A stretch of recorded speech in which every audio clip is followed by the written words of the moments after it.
mà rốt nữa đi thế thao chứ pet còn nơi ngay lá hiến còn nơi ngay và trong tờ tinh ván để chăm bách có tới ngay tiệt nơi nông ní miên tờ ván thoa mà đa bữa xa dương thời ca tinh ván ấy để tha lọ thông đồng chứ cái dương thời tới ngay với đôi như số đôi dương nơi Phnom Penh. Rod Sapal has lived here on the outskirts of Phnom Penh, Cambodia for 6 years, but she didn't choose this house or this community. Before moving here, she had lived her entire life in the city centre, in a community that used to be known as Dekra Home. Then, on the morning of January the 24th, 2009, this happened.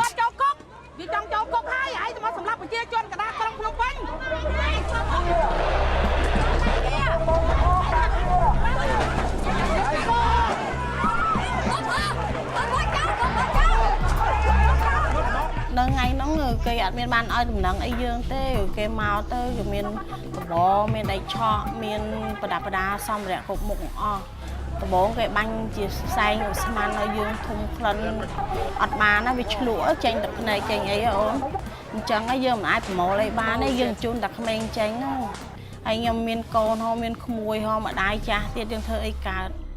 Local land developers and the police stormed into Dekra Home, violently forcing 400 families from their homes. Within hours, bulldozers had demolished all trace of their lives here.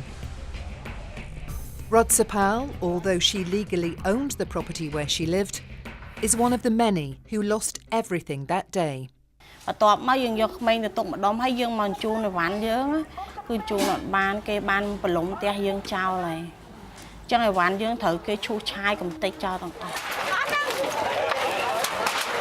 police were operating on behalf of a Cambodian construction and development company called 7NG, which saw the opportunities for this land in the middle of the growing Cambodian capital city. For 3 years, 7NG had negotiated with Rod Sapal and the families of Dekra Home. Their offer was to purchase the land at well below the market value for such prime land, or to trade their property for a row house outside of the city. The majority ended up taking the deal, but for the 400 families like Rod Sapal who declined, the evictions came with almost no warning. The non-compliant were trampled and beaten, and their homes were flattened. When I saw people have destroyed it, it made me feel like the world has destroyed.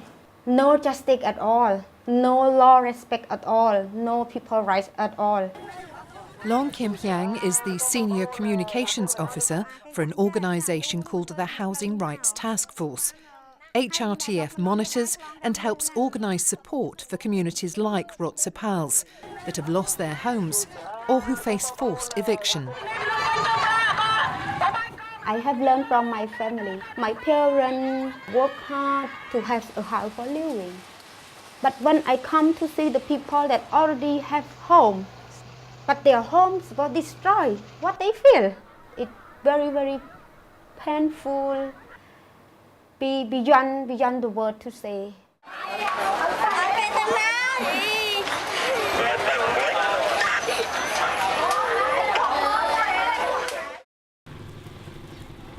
Rod Sapal and the other evicted families were transported out to the village of Damnak Triyung, 20 kilometres from the city, removed from their livelihoods, their families, and the community they knew.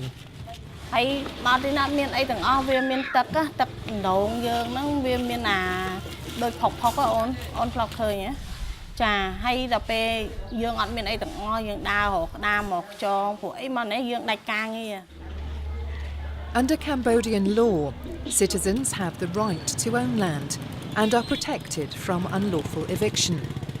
Any development can only be done with the consent of landowners. However, nearly 500,000 people nationwide have been involved in land conflicts since 2000. Although both Sapal and her mother owned their homes at Dekra Home, both houses and contents were lost when they refused 7NG's deal. Too often, slums and poor people are looked at as problems that need to be solved and sometimes just pushed aside in the name of better development. Colleen McGinn, an independent social researcher, says women are particularly impacted by such evictions. As well as being chief caregivers, nearly 80% of Cambodian women also work. Being relocated takes them from their source of income, as was the case for Sapal. កន្លែងហ្នឹងយើងមានជីវភាពល្អប្រសើរនិយាយរួមទៅទាំងអស់គ្នាអញ្ចឹងណារស់នៅទីក្រុងហើយបន្ទាប់ពីការឈូសឆាយបដិញចេញមកដល់ទីនេះអ្វីៗវាខុសគ្នាឆ្ងាយ Srey Satir, chairman of 7NG, denies that the community was treated unfairly. ច្បាប់មួយសម្រាប់ធ្វើរដ្ឋបាលដើម្បីរៀបចំសម្រាប់ធ្នាប់ក្នុងទីក្រុងដែរប៉ុន្តែមិនមែនថាដេញគាត់យកទៅចោលហើយអត់មើលអត់អើអត់ពើអត់ថែអត់តមគាត់អត់ទេទៅនឹងគឺរៀបចំបាយទឹករៀបចំអីទាំងអស់រៀបចំមើលផ្ទះបើកចាក់សោផ្ទះឲ្យត្រៀមឲ្យគាត់ចូលទៅនៅទាំងអស់ But there should be impact assessments, independent evaluations and full compensation for homeowners, says Colleen McGinn.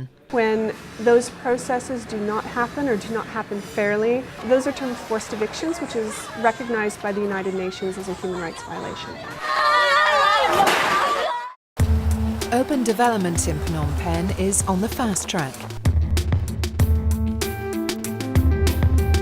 In 2012 alone, the construction sector grew by 72%.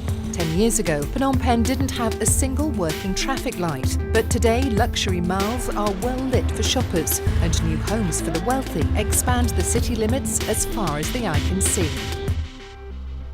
The United Nations Office of the High Commissioner for Human Rights estimates that over 120,000 people in Phnom Penh have been evicted since 1990. Requests to the Ministry of Land for an interview were not responded to. Hello, Kim Hyang knows what it's like to live without a home.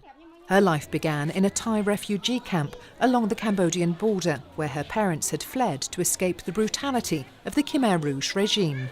My family is a big family, or we can call the poor family, among many thousand families in Cambodia, the poorest. And now she is part of a growing number of young activists at the forefront of the movement against forced eviction. We're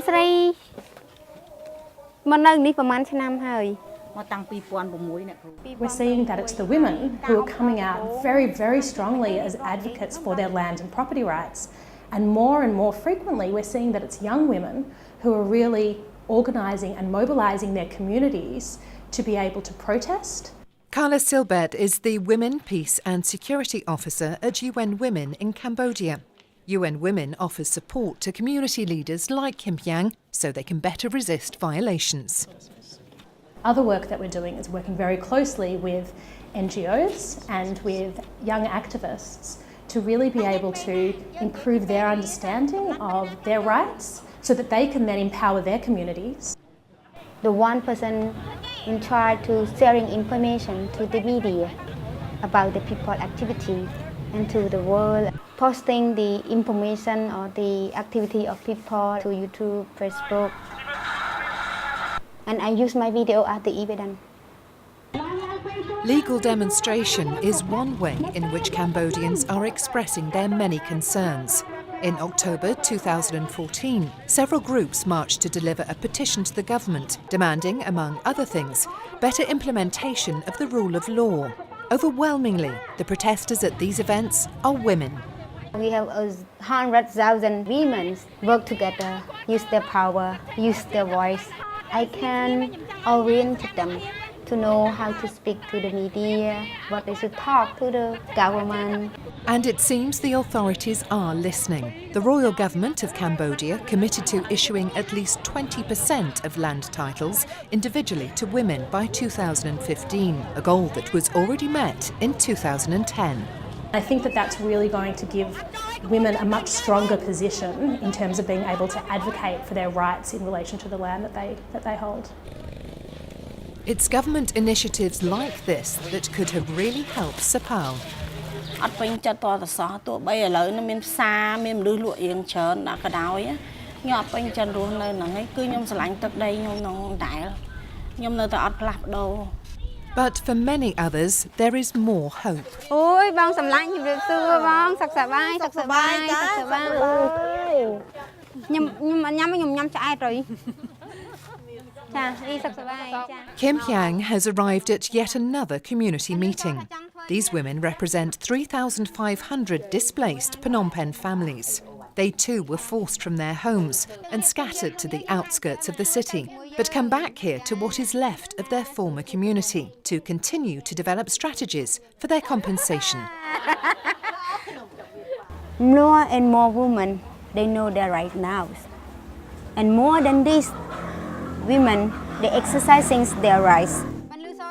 Meetings like this one happen every day all over the city, and it is because of these meetings that change is being effected. Cambodian women are learning from experience and are better prepared for facing future potential conflict. Better community organisation allows people to advocate for their rights, and it is women who are driving the progress to be able to better protect their families, their property and their homes.